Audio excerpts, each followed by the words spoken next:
Car Curdin, bia ons en vergai da pica ti stau siceu, io sto mal che ho ai nausches novas per te. Il clavau da teu car tat florin ai berjaus giù. Cura che ti legges quelles lingues et el dedizza traus. Il è buon necessari che ti fetches il leun viadi siceu.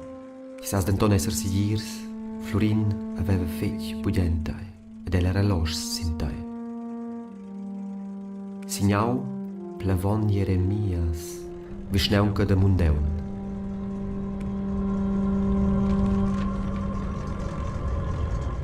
Mundaun, or Mundaun, is a unique handcrafted horror experience.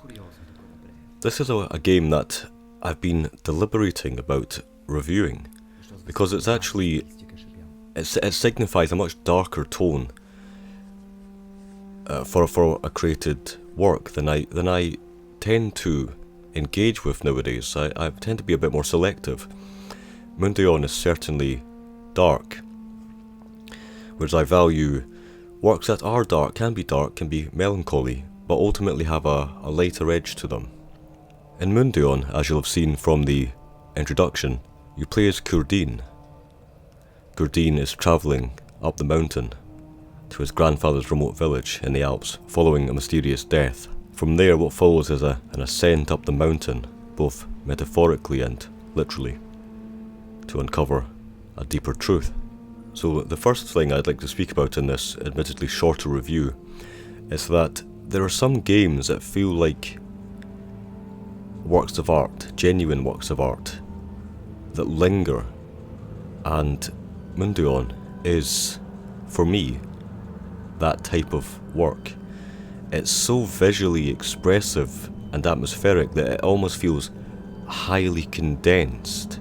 It's not diluted, if that makes sense. It's such a cohesive vision that I just continue to return to it. I played this game about a year and a half ago or so, and it still lingers. Not many games do that, and of course I don't play many games. Part of the reason that Mundaun is so striking is the visual art style. It's hand-drawn, but not sleek and digital. Of course, one can say that something is hand-drawn, but it is in fact genuinely, literally, physically hand-drawn.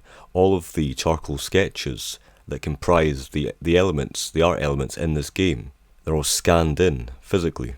The pencil sketches were actually mapped onto the models themselves, and the result is a very cohesive, if sketchy, and quite untrained art style, and yet it is very evocative for that reason. It's more of a graphite dreamscape than photoreal. It feels like stepping into a German expressionist film set. It's as if we've stepped into the cabinet of Dr. Caligari. What is absolutely, again, striking about this art style, this aesthetic, it's full of skewed perspective. There are deep, choking shadows.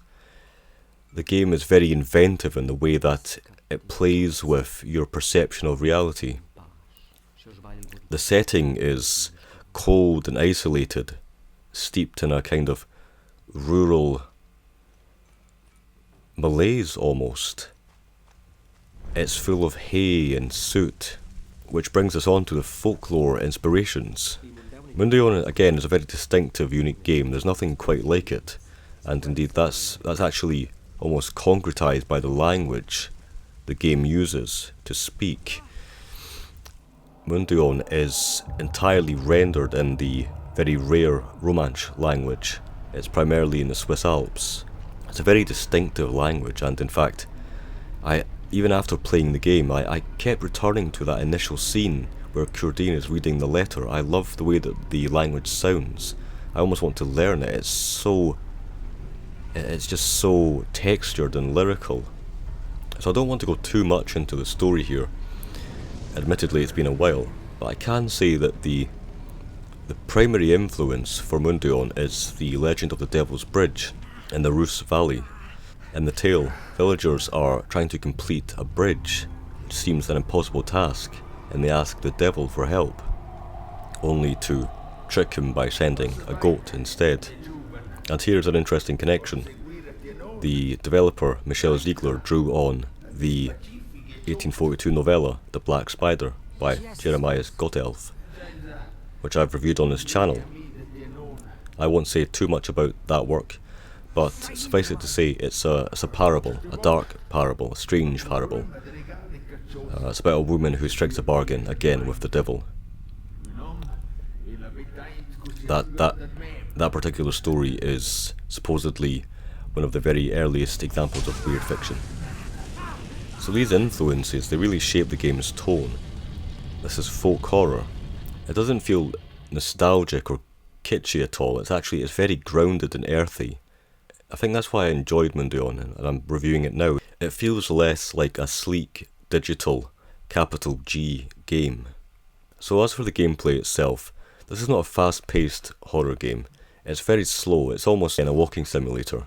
I will say that I didn't particularly enjoy what the game had to offer in terms of mechanics.